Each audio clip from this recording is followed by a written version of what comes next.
Hello, my friends. You know I'm back. I'm back. You know it. Hey, this is Latanya Powers of Storehouse Bookkeeping and Tax once again here with you and happy to be seen. Today we're going to talk about fear, right? So before I start, no judgment. Okay, we are in a judgment-free zone. All right, so let's make that clear first of all. All right, so I just want to tell you a little story to get started. So years ago, when my two girls were younger, um, they liked to beat on my husband's bedroom door before we got married, and they would just beat on his door. I don't know what they wanted, but they would just beat on his door. And so one day he just got tired of them beating on his door. So unbeknownst to us, on the other side of the door, he had put on a mask. Excuse me. He had this. I don't even remember what it was. Monster mask, something. I can't remember. Um, Yeah, I don't remember what kind of mask it was, but I think it was a skull. Anyway, so he puts this mask on, right? And he opens the door, boom, yanks the door open. Those girls freaked out. Ah, right? One runs, boom, runs, hides behind a big chair somewhere, and the other one just fell out. Just like, quaking with fear, just fell out. No judgment, because y'all know as parents, sometimes we mess with our kids. And so this is one of those instances. But I thought it was so interesting. They're different responses to fear, right? So, like I said, the one ran away and hid, right? The other one just fell out. She could not move. She could not move. She was so afraid at that moment.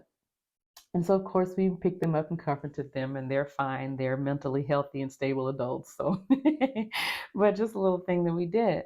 And so, some recent, I don't know, it seems like fear has just been coming up a lot recently in the air for me, in observing some people and seeing some, having different conversations, and even in some cases dealing with it myself.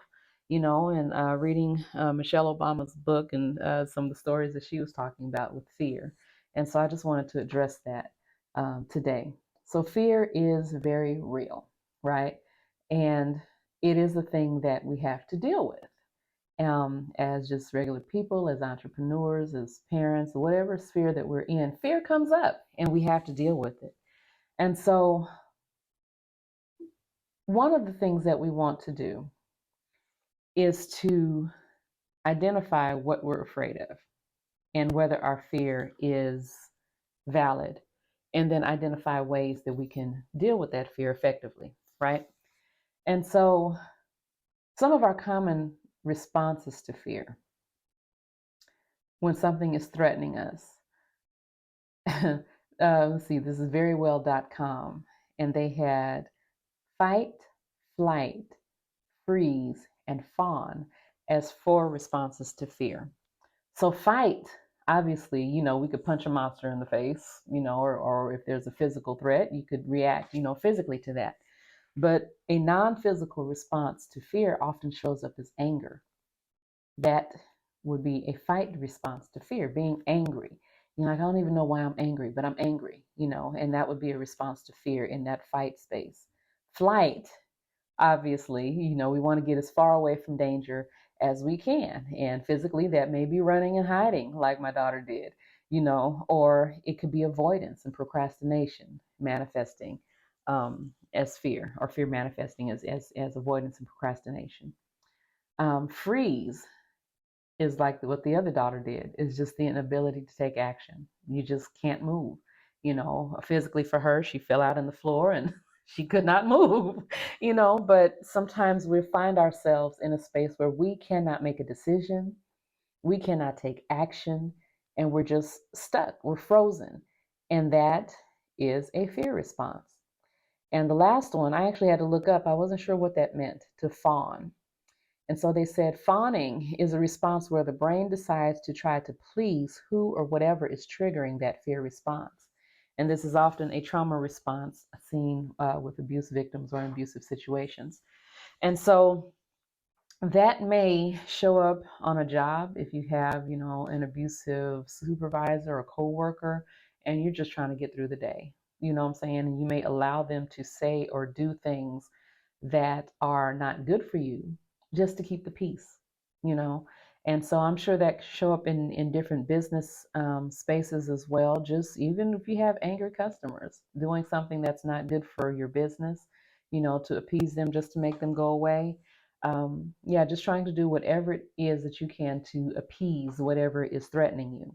And so those again are some of the four common responses: fight, flight, freeze, or fawn. All right, so when fear shows up and we identify that we're having one of these responses, what do we do to get past it? Well, the first thing we need to do is identify what we're afraid of. You know what I'm saying? If you can identify that you're afraid, identify what are you afraid of?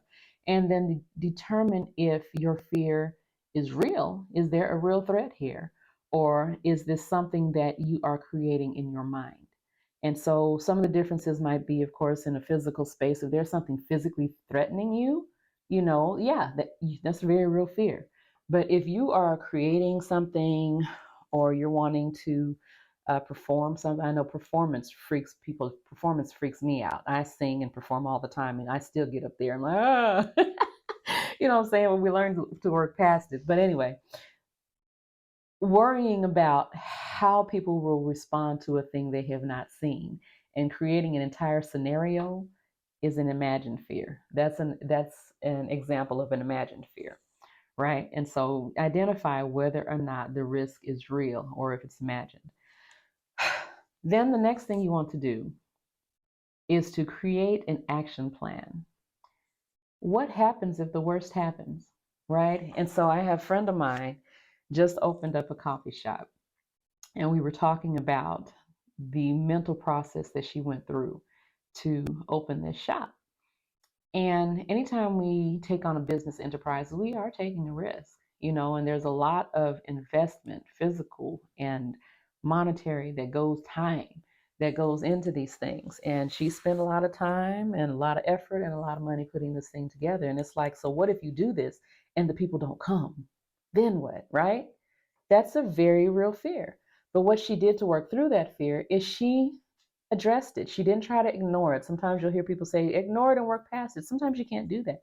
What she decided to do was to go ahead and work through that. So if this thing burns and goes down in flames and does not work, then what? And she worked out. Then what? Well, I'll get a job and I'll pay off the debt and I'll keep it moving. And that quieted that fear. So we have to address that. And sometimes you have to play those scenarios through your head. What if the worst happens? What do we do then?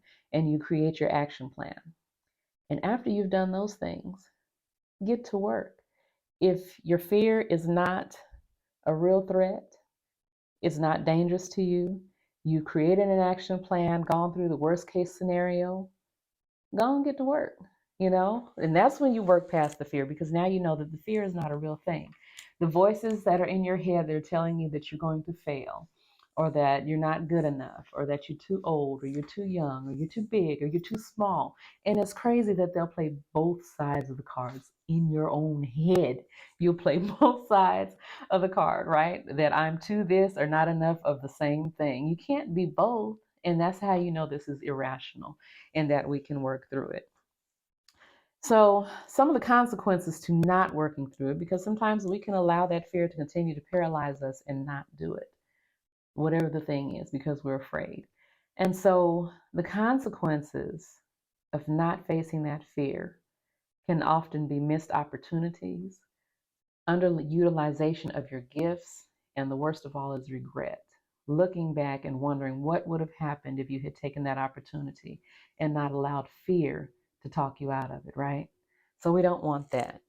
But one thing I do want to acknowledge before I close out here today is that if you find yourself in a space where you're not able to work past what you already know is an irrational fear, and it's keeping you from moving on, moving forward, doing whatever, doing anything, you might be dealing with anxiety, okay? And you might be dealing with an anxiety that needs professional help. Remember that your physical and your mental health are important. You only got one mind, you only got one body. And just like you might need a trainer to help you to get past some plateaus or to increase strength, you might need somebody to help you work through your anxiety. So there's no shame in getting help with either. All right. But that's all I have for you today in regards to fear. And I look forward to seeing you again. And thank you for spending your time with me today. Y'all take care. Bye bye.